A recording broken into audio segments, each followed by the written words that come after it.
लेकिन हमें लगता है कि सम्मान करने के लिए कभी भी किसी बड़े नाम को बुलाकर कोई भी सम्मान समारोह नहीं करना चाहिए, क्योंकि सम्मान समारोह विश्वही से होता है। क्योंकि 100 लोगों को अगर सम्मान करना है तो कम से कम 4 घंटा चाहिए, और बड़े लोग आएंगे आधे घंटे में उनको इतनी जल्दी रहेगी कि वो चले जाएंगे। उनकी वजह से हमें बहुत हार्दिक कष्ट है।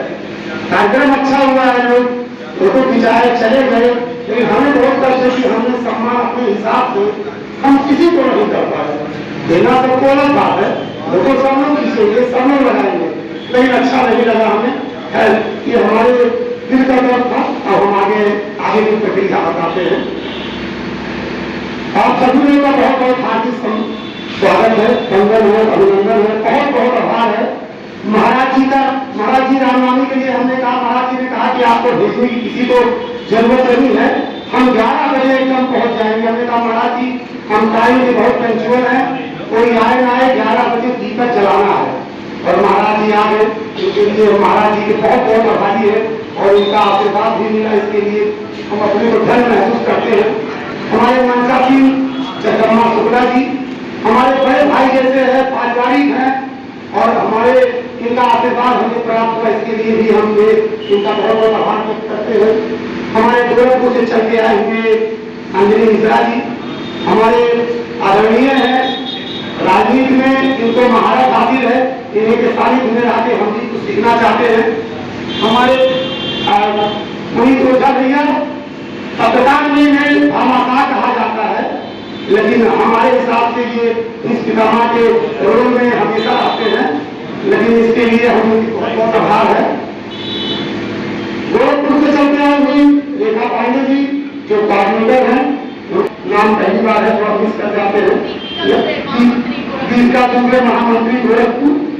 ये रेखा पांडे जी से हमारी बात परसों हुई, उन्होंने कहा कि 4 लोग ऐसे हैं जो संस्था के साथ जुड़ना चाहते हैं। हमने कहा कि जोड़ने के लिए तो उनसे बात करना जरूरी है। सम्मान समारोह में आने का मतलब होता है कि भाषा बढ़ जाती है, लोग फोटो खिंचवाते हैं। हकीकत में जब मैं ब्रांच के सम्मान समारोह करता था तो यहाँ से ज्यादा अच्छा होगा, अगले बार भी बहुत अच्छा हुआ, इस बार भी बहुत बड़ा नाम आया और अच्छा हुआ। लेकिन हमें लगता है वहाँ पे सभी को बोलने का 2 मिनट मौका मिलता था, लोग बोल पाते थे, बड़े नामों के बीच में अपने साथ के छोटे नाम कर जाते थे। और हमारा काम है काम करना, ज्यादा बेहतर महसूस करते हैं। ये हमारा दर्द है, क्योंकि हमें जो गर्व महसूस होता है, हम पूरे साल किसी को नहीं कहते हैं, जब कहते हैं तो मंच से सबके सामने बात करते हैं। संगठन को चलाना इतना आसान नहीं होता है। जब आप संगठन चलाने जाइए तो बहुत लोग ऐसे होते हैं जिनकी महत्वाकांक्षाएं होती है, जिनकी सोच होती है, जो सोचते हैं कि हम श्रेष्ठ हैं। लेकिन हमें लगता है श्रेष्ठ सिर्फ वही है जो सब कुछ सहने के बाद भी आपके साथ खड़ा है, वही सिर्फ श्रेष्ठ होता है। और ये 100% ये सच है कि इस मामले में गोरखपुर की टीम इस पूरे साल में चाहे अच्छा हो चाहे बुरा हो, लेकिन कम से कम नए 15 लोगों को जोड़ने में कामयाबी हासिल हुई है। इसके लिए हम बधाई के पात्र हैं। सिद्धार्थनगर से महिला मोर्चा की जिलाध्यक्ष अरुणा मिश्रा जी आई हुई है, हम इनका आभार व्यक्त करते हैं, क्योंकि जब भी इनसे मेरी बात होती थी इन्होंने मुझे कई बार वक्त किया कि आइए मीटिंग करते हैं, लेकिन हम इसके लिए आपसे क्षमा प्रार्थी है कि हम पूरे 1.5 साल में सिद्धार्थनगर कई बार गए, इनसे मुलाकात हम नहीं कर पाए और न हम मीटिंग कर पाए। इसके लिए हम क्षमा प्रार्थी हैं। अभी हमारी टीम आपके यहाँ आएगी, हम गांव में वर्क करेंगे, लेकिन जितनी हमारी साधन है, जितनी क्षमता है, उस हिसाब से हम चल रहे हैं।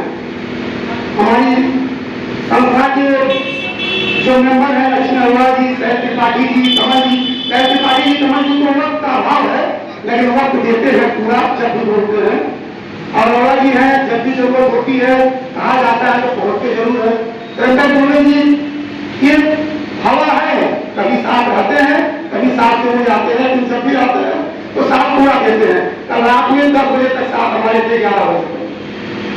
आप लोग मधु मिश्रा जी हैं, इनको कोई मतलब नहीं खड़े रहे, ये बोलते हैं कि हम साथ में हैं, चाहे अच्छा हो चाहे बुरा हो, हम साथ में रहेंगे।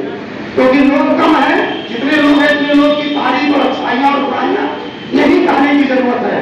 इसके बाद कौन मुझसे क्या कहता है, कौन किसे इसके लिए क्या कहता है हमें कोई फर्क नहीं है। हमें जो जो कहेगा हम सिर्फ वही सच मानेंगे, किसी के कहने से हमें कोई फर्क नहीं पड़ता। और हम आप दो लोगों को नाम आप लोग वहां से आए थे, एक मंत्री जी है वहाँ सिद्धार्थ नगर जी, नाम हम मिस कर रहे हैं आपको, और हम आपको बहुत बहुत आभारी हैं कि आप आई इतने दूर से चलकर।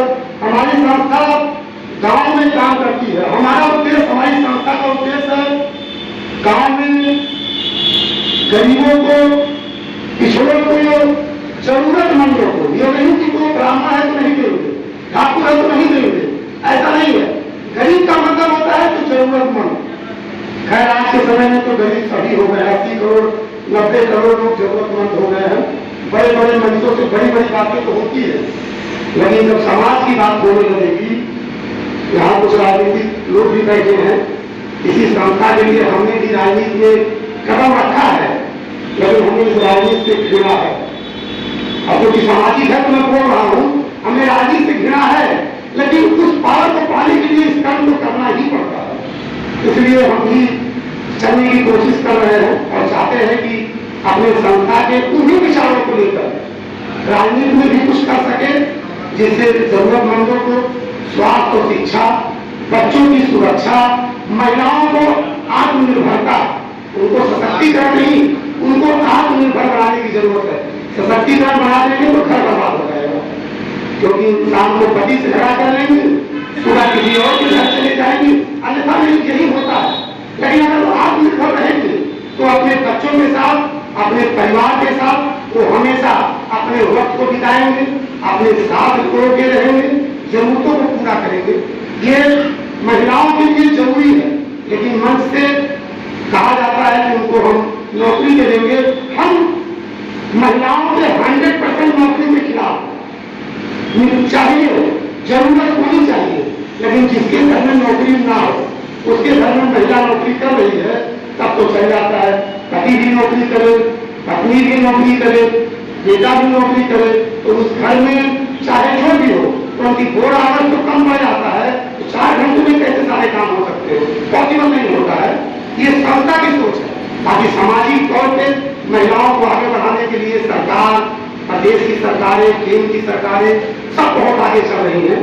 तो हम लोग जरूरतमंदों को कहीं न कहीं स्वास्थ्य, शिक्षा, पर्यावरण की सुरक्षा करना बहुत जरूरी है, क्योंकि इस देश में पर्यावरण एक ऐसी चीज है जिसकी जरूरत आज हमें भले महसूस नहीं हो गई, लेकिन आज से आने वाले 10 साल के बाद सबको फिर चूल्हा पे रोटी बनाना ही पड़ेगा। आज आपको गैस बहुत अच्छा लग रहा है, जिस दिन इस गैस के सिलेंडर खत्म हो जाएंगे, जिस दिन गांव-गांव नल लग जाएंगे, उस दिन के बाद पता चलेगा आपको कि गैस और पानी कितना महंगा होता है और कितना मुश्किल होता है यूज करना, क्योंकि लोगों तक तो अपनी बातें नहीं पहुंच पाती है। पानी और गैस घर घर पाइप से कैसे पहुंच पाएंगे हम नहीं समझ पाते हैं। इसलिए आपको कहीं ना कहीं पुराने ऑर्गेनिक में जाना ही पड़ेगा।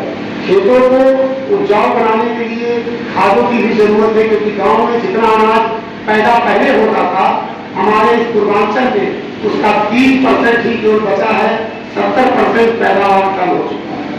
आज हम लोग जितना भी अनाज पैदा कर रहे हैं, 5 साल के बाद पूरे देश में जितना अनाज हम पूरे साल पैदा करेंगे, खाने वालों की संख्या केवल 3 महीने की रहेगी। 7 महीने आप क्या खाएंगे, ये आने वाला वक्त बताया बहुत बुरा होने वाला है। तो कहीं ना कहीं हमें गांव की तरफ जाना है, जहां पे सम्मान समारोह करने के पीछे बहुत बड़ा रीजन है, क्योंकि पहला ऐसा साल है 5 सालों में जब बरसात नहीं हुई। क्योंकि ऐसा कोई साल नहीं था कि जब 2 तारीख को कार्यक्रम स्थापना 2 तारीख को हुआ, लेकिन 2 तारीख को इसलिए वहां करते थे क्योंकि वहां पे तो भव्य आयोजन नहीं होता था। यहाँ पे शहरों में तो 2 तारीख को कार्यालयों में आयोजन होता है, तो शहर में पॉसिबल नहीं था। वहां हम करते थे, 150 लोग इकट्ठा होते थे, कार्यक्रम होता था, लेकिन बारिश कम से कम 2 बजे तक बारिश होती थी हर बार। 2 बजे के बाद मौसम साफ होता था। हमने 3 तारीख कर दिया कि चलो 3 को करेंगे, 2 को बारिश 2 साल से हो गई है, तो लगातार 2 साल 3 को बारिश हुई है। हमने 4 को जब किया, इस बार बारिश नहीं हुई, तो कहीं ना कहीं हम हर बार 4 तारीख को ही करेंगे, क्योंकि बरसात नहीं हुई, ये थोड़ा सा अच्छा है। भीड़ भी इसलिए हुई थी, ज्यादा आप लोग का समय नहीं लेंगे क्योंकि बातें बहुत है।